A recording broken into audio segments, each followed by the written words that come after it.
Hai, kembali lagi. Kali ini kita akan membacakan cerita dari Jingga Amelia yang berjudul Menyesal Usai Mendua. Astaga, ibu, bagaimana bisa ibu ada di sini? Gumamku lirih saat Namira membukakan pintu untuk orang yang paling aku cintai di dunia ini. Setelah penolakanku kemarin saat Namira mengajakku pulang, tak tahunya hari ini ibu datang kemari.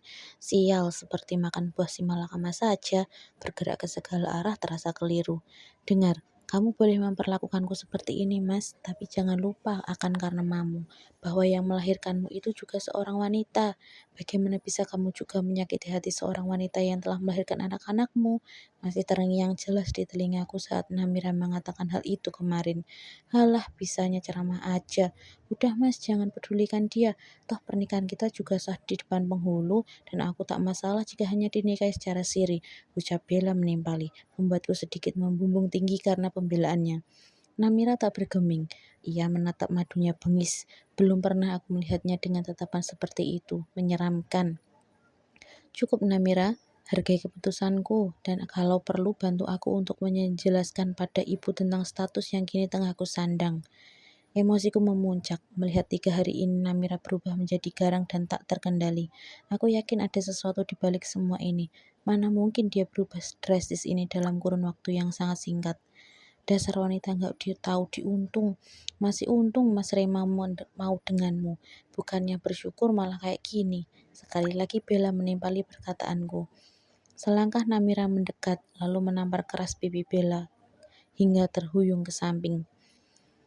Dengar juga Jalang, silahkan kamu menikmati lelaki ini asal kamu mau hidup susah dengannya. Bahkan semua isi ATM-nya telah kukuras, semua aset pun juga atas namaku. Aku pun tak akan menceraikan lelaki ini agar tak sepeser pun harta gono gini jatuh kepada kalian. Tandas Namira lantang membuatku terlunjak kaget. Hahaha, kalau kamu nggak mau cerai, biar Mas Re aja yang menceraikanmu. Terima saja nasib burukmu Namira. Astaga, apalagi ini, kepalaku hampir saja mau pecah dengan pertengkaran ini. Mana mungkin aku bisa menceraikan Namira?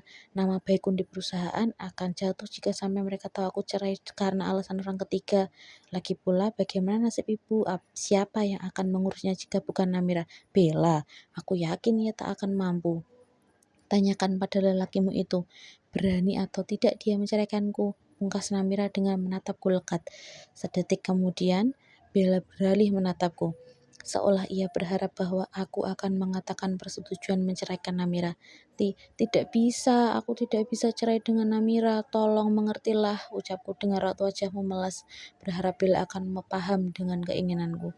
1-0 Nona, aku permisi dulu, ada hal penting yang mau aku lakukan, lanjut Namira dengan melangkah menjauh dariku. Oh iya suamiku, jangan lupa akhir bulan ini biaya sekolah Kirani ya, 2.500.000. Mulutku menganga, seluruh uangku telah habis ia tarik, sedangkan gajiku hanya kisaran 8 juta.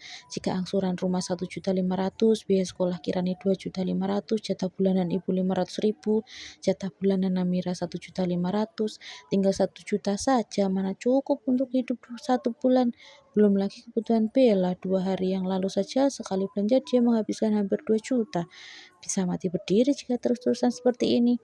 Namira berjalan menjauhiku dan Bella masih berkacak pinggang. Aku tahu bahwa Bella terlihat sangat marah dengan Namira, tapi aku bisa apa selain berusaha mendamaikan kedua istriku itu. 1/2 jam berlalu, Namira tak kunjung masuk ke dalam rumah. Aku yang merasa sangat penasaran akhirnya memberikan diri, berdiri di ambang pintu dan melihat apa yang sedang Namira lakukan di luar sana. Betapa terkejutnya ketika melihat ia tengah mengobrol dengan seorang lewat sambungan telepon. Ia tampak bahagia dan tersenyum lepas. Segera kutajamkan pendengaranku dengan mendekatkan daun telinga ke arah Namira yang berdiri sekitar 7 meter di hadapanku. Iya, beruntungnya aku bisa mengenalmu. Kalau nggak ada kamu, aku nggak bakal sekuat ini.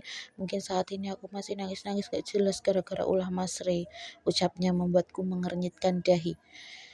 Dia bicara dengan siapa? Sepertinya asik sekali. Juga aku dengar ia menyebut namaku. Makasih ya, semua ini berkat kamu. Kamu tenang aja, aku bakal mempertahankan apa yang sudah seharusnya menjadi milikku. Kamu tidak perlu khawatir, Leo. Leo? Bukankah Leo itu nama lelaki? Dadaku kembang kempis membayangkan betapa seringnya Namira berhubungan dengan orang itu hingga terlihat sangat akrab seperti ini. Berani sekali jika Namira memang telah bermain api di belakangku. Aku lantas beranjak meninggalkan Namira yang masih berdiri di teras dan mengobrol hangat dengan pria yang ia sebut Leo tersebut. Bisa atau tidak aku harus cari tahu siapa Leo itu. "Rey, ibu datang!" teriak ibu membuyarkan lamunanku tentang kejadian semalam. Kejadian semalam saja sudah membuatku begitu pening siapa Leo dan bagaimana bisa pria itu mengenal Namira. Apa mungkin dia juga yang sudah mengajari Namira untuk bertindak garang dan membangkang kepadaku? Jika iya, awas saja aku akan mencari orang itu meski di ujung dunia. Iya bu, kok ibu kesini? Sama siapa? Sama makcikmu, sama kedua anakmu. Habis ibu menyuruhmu pulang, kamu nggak pulang, ibu rindu. Lagian anak-anak juga sudah mulai mencari ibunya. Terang ibu dengan melihat kedua anakku yang sudah berhambur di pelukan ibunya. Ah, manis sekali pemandangan ini. Seharusnya ibu nggak usah repot-repot, nanti Re bakal pulang kalau udah libur. Lagian Namira juga rencananya mau pulang hari ini. Iya kan, Nay? Ucapku asal menutupi kegugupanku. Namira melengos. Siapa bilang? Aku tidak bilang begitu. Tandasnya santai. Mas anterin aku salon yuk, rambutku udah lepek nih. Kami semua menoleh ke arah sumber suara saat tiba-tiba Bella datang dari arah kamar tamu. Seketika itu juga raut wajah